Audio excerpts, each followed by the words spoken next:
Este segundo programa, para explicar Mateus capítulo 1, versículo 9, se deve à figura de Ezequias, o filho do rei Acais, a quem o profeta dirigiu, o profeta Isaías, a profecia: eis que a virgem conceberá e dará à luz um filho, e ele será chamado Emanuel, que significa Deus conosco.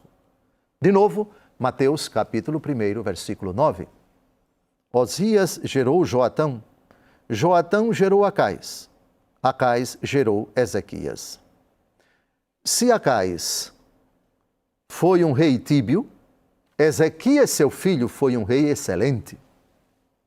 Com a palavra, Santo Agostinho, comentando esse versículo e precisamente elogiando a figura de Ezequias.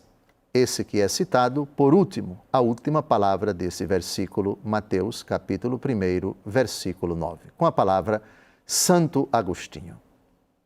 As mordeduras mortais de serpentes, cujo castigo dos pecadores são curadas à vista de uma serpente de bronze levantada sobre um madeiro, para que seja aliviado o povo abatido, e que pela imagem de uma morte de certo modo crucificada, seja simbolizada a destruição da morte pela morte.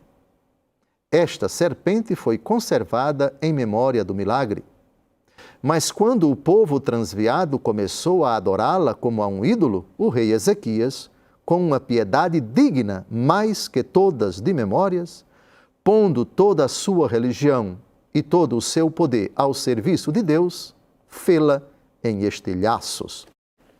Lembremos o famoso episódio narrado pelo capítulo 21 do livro dos Números.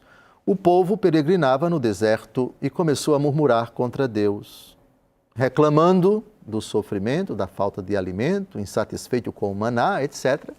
E a ira de Deus se acendeu contra esse povo e ele enviou serpentes abrasadoras. E elas picavam o povo e eles morriam. O povo, então, arrependido, pede a Moisés para interceder junto a Deus. E Deus, comovido, pede que uma serpente de bronze seja levantada no deserto e quem olhasse para ela era curado. A finalidade de essa serpente ser erigida era simplesmente para que o povo olhasse para a serpente. Não foi feita para ser adorada. Por ordem de Deus ela foi levantada. Com o passar do tempo, o significado dessa serpente não foi mais aquele querido por Deus. E o povo tratou essa imagem, esse ícone, como um ídolo e passou a adorar essa serpente. O rei Ezequias, esse citado no versículo 9, filho do rei Acais, quebra a serpente, destrói, faz a serpente em estilhaços, acaba com ela.